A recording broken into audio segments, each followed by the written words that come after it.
SSTVಯಲ್ಲಿ ಜಾಹೀರಾತು ನೀಡಲು ಈ ನಂಬರಿಗೆ ಸಂಪರ್ಕಿಸಿ. ಇಲ್ಲಿವರೆಗೂ ತುಂಬಾ ಸಪೋರ್ಟ್ ಮಾಡಿದವರು ಹರ್ಷಿಕಾ ಅವರು ಅಲ್ವಾ ಸರ್? ಏನು ಕೇಳಬೇಕೀಗ? ನೆಸೆಸಿಟಿ ಇದೆಯಾ? ಮನೆಗೆ ಕಾಲಿಗೆ ಬೀಳಪ್ಪ. ಏನು ಮೇಡಮ್ ನೀವು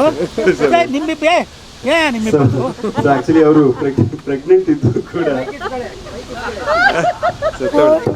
ಅಲ್ಲ ಸರ್, ಏನು ನಿಮ್ಮಿಬ್ಬರದ್ದು ಏನು ಸರ್ ನಂಗೆ ಅರ್ಥ ಆಗ್ತಿಲ್ಲ. ಗಂಡ ಹೆಂಡ್ತಿನ ಇಟ್ಕೊಂಡಿದ್ದೀರಾ? ಮನೆಗೆ ಬೈತಾರೆ, ಮನೆಗೆ ಹೊಡಿತಾರೆ, ಬೆಡ್ರೂಮ್ ಅಲ್ಲಿ ಎದೆ ಮೇಲೆ ಕಾಲಿಡ್ತಾರೆ. ಏನು ಸರ್ ಇದೆಲ್ಲ ನಿಮ್ದು ಕರ್ಮ ನಿಮ್ದು?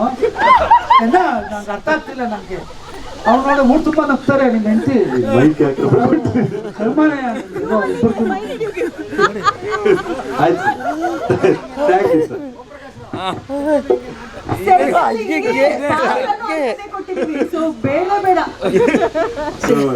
ಮುಗಿಸ್ಬಿಡ್ತೀನಿ. ಸೊ ಹರ್ಷಿಕಾ ಅವರು ಪ್ರೆಗ್ನೆಂಟ್ ಆಗಿದ್ರು ಕೂಡ 8 ತಿಂಗಳು, ಇನ್ನೊಂದು 3-4 ವಾರದಲ್ಲಿ ಡೆಲಿವರಿ ಇದ್ರು ಕೂಡ ಬೆಳಿಗ್ಗೆ ರಾತ್ರಿ ಅಂತ ನೋಡಿದೆ. ಸರಿ ಹೇಳಿದ್ರೆ ಮುಗಿಸ್ತೀನಿ ಅಂತ ಏನು ಮದುವೆ ದೊಡ್ಡ ರೋಗ ನಿಮಗೆ ಸರ್? ಪವನ್ ಇವ್ದು ಅದೇ ನಿಮ್ಮ ಹೆಸರೇನು? ಭಗವಾನ್ ಭಗವಾನ. ಏನು ಕರ್ಮನೇ ನಿಮ್ದು ಒಂದು ಅರ್ಥ ಆಯ್ತು ಸರ್. ಈ ಭುವನ್ ಮತ್ತೆ ಹರ್ಷಿತಾ ಪೂರ್ಣಚಂದ್ರ ಇಬ್ಬರದು ಮಾತು ಮುಗೀತು. ದಯವಿಟ್ಟು ನಮ್ಮ ಚಿತ್ರದ ಕಥಾನಾಯಕಿ ಮತ್ತೆ ಎಲ್ಲ ಪಾತ್ರದಲ್ಲೂ ದೊಡ್ಡ ಹಿರಿಯರಾಗಿರೋ ನಮ್ಮ ಊರ್ವಶಿ ಮೇಡಮ್ ಮಾತಾಡ್ತಾರೆ ಸರ್, ಪ್ಲೀಸ್. ಆಕ್ಚುಲಿ ಗೊತ್ತು, ನಾನು ಏನು ಮಾತಾಡ್ತೀನಿ. ಸಕ್ಸಸ್ ಫಂಕ್ಷನ್ ಅಲ್ಲಿ ನಾನು ಮಾತಾಡ್ತೀನಿ. ಏನ್ ಮಾತಾಡ್ತೀರಾ? ಕರೆಕ್ಟ್. ಎಸ್ ಒಳ್ಳೆ ಚೆನ್ನಾಗೈತಲ್ಲ ರೀ. ಮುಗಿಸ್ತಾ ಇದ್ದೀನಿ ಸರ್, ಒಂದು ನಿಮಿಷ ಸರ್. ಮುಗಿಸ್ತೇ ಒಂದೇ ನಿಮಿಷ ಮೇಡಮ್. ಏನು ನಿಮ್ಗೆ ಹೇಳಿದು? ಅಯ್ಯೋ ನೀವೇ ನೋಡಿ ಮೇಡಮ್. ಮೇಡಮ್